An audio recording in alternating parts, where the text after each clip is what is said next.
No Brasil, o 2026 é um ano que promete ser quente. E aí não só na política, mas também na economia. Temos muitas mudanças aí vindo pela frente. E para falar sobre isso, sobre as perspectivas para o ano que vem, o que esperar, quais são os desafios para o Brasil para o próximo ano, a gente vai conversar agora com o Marcos Moreira, que é economista sócio da Garten Capital. O Marcos já chega aqui então no telão para conversar com a gente. Marcos, boa noite, bem-vindo, muito obrigada por nos atender aqui no Jornal Jovem Pan, no dia 31 de dezembro, quase no Ano Novo. Já aproveito para te pedir uma palhinha, então, de quais são os pontos principais, quais os desafios principais para o Brasil no ano que vem. Olá, boa noite a todos que estão nos acompanhando. Bom, 2026 é um ano que, assim como 2025, está recheado de incertezas, né?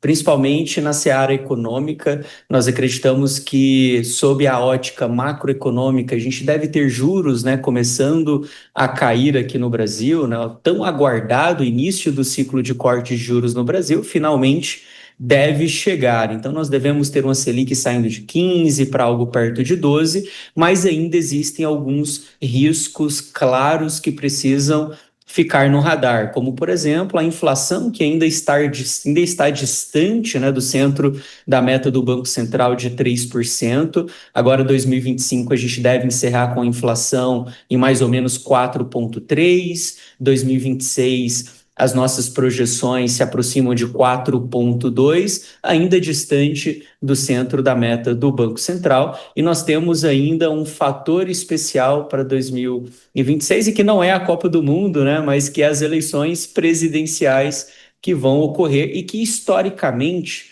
ano de eleições presidenciais, há naturalmente um aumento nos gastos públicos, um aumento nos programas e benefícios sociais, o que pode gerar uma pressão adicional na inflação e também no fiscal, né, na trajetória das contas públicas, que tem sido um fator também de bastante preocupação e que o mercado vem acompanhando no detalhe, né, visto que hoje as contas públicas não nos parece num patamar sustentável quando nós projetamos médio e longo prazo. E isso deve começar a trazer um pouco mais de efeito, chamar um pouco mais ainda a atenção do mercado ao longo de 2026. Então, nós temos alguns fatores importantes quando nós olhamos para o Brasil. Existe também cenário internacional que pode influenciar a economia por aqui, tanto de maneira positiva como também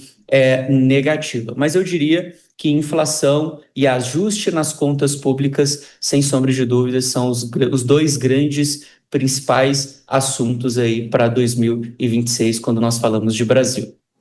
Marcos, o senhor citou tarifas, né? A gente teve um ano marcado pelo tarifaço imposto pelos Estados Unidos ao Brasil, e agora a gente tem uma notícia hoje, no dia 31 de dezembro, da China, né? Colocando ali novas taxas para as carnes brasileiras, e a gente tem com a China como mercado principal, né? A gente exporta mais carne para a China, inclusive, do que para os Estados Unidos, que ficam ali no segundo lugar.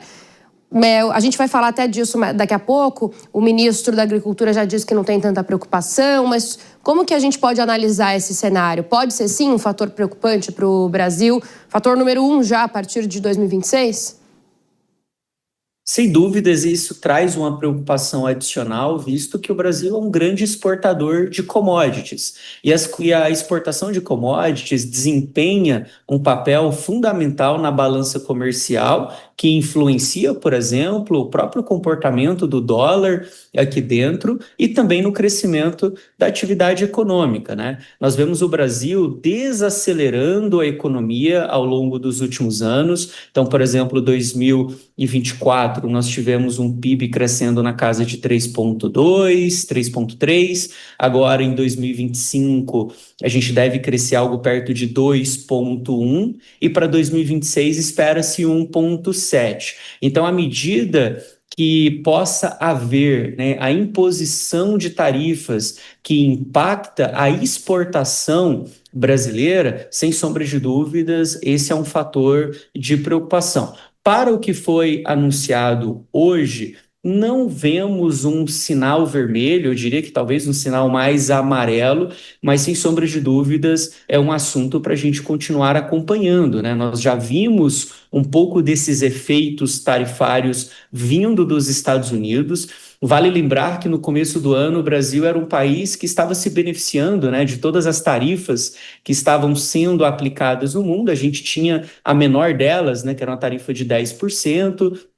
Logo na sequência, foram impostas tarifas muito maiores e o Brasil saiu de um beneficiado ali dessas tarifas para um país que se prejudicou bastante com níveis de tarifas impraticáveis. Então, caso tenha escalada, né, dessas medidas ou outras tarifas que eventualmente nunca saem do radar ao longo de 2026, isso pode prejudicar a economia brasileira sem sombra de dúvidas. Isso acaba tendo um efeito até nas decisões que o próprio Banco Central vem tomando com relação ao nível das taxas de juros aqui no Brasil. Visto que hoje o pano de fundo que está desenhando, por exemplo, um cenário para corte de juros ao longo de 2026 é uma atividade econômica desacelerando com a inflação um pouco mais benigna que nós tivemos ao longo aí, principalmente dos últimos 3 meses, né? Eu diria talvez do segundo semestre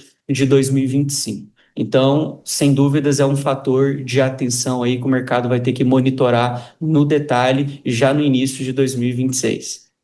Então, Marcos, a gente teve alguns bons resultados agora, ontem principalmente, né? Um recorde ali na Bolsa, também taxa de desemprego mais baixa, mas a gente pode ter um cenário mais difícil, então é isso que você está colocando para 2026 do que tivemos até agora.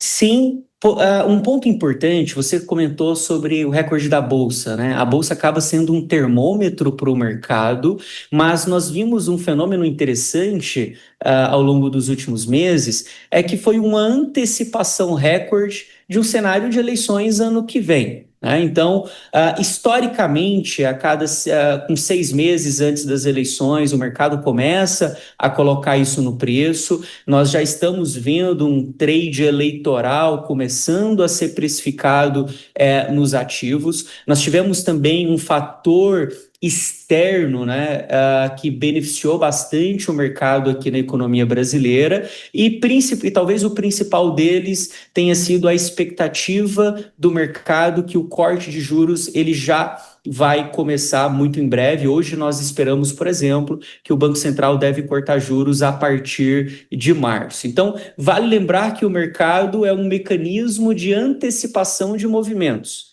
Então, o que nós estamos vendo hoje foi uma antecipação de corte de juros e de algumas variáveis mais positivas e que, para essa onda de otimismo continuar ao longo de 2026, nós precisamos, invariavelmente, de indicadores muito melhores do que o mercado espera hoje, tá? Então, juro na casa de 12, 13, nós já vemos isso refletindo nos preços.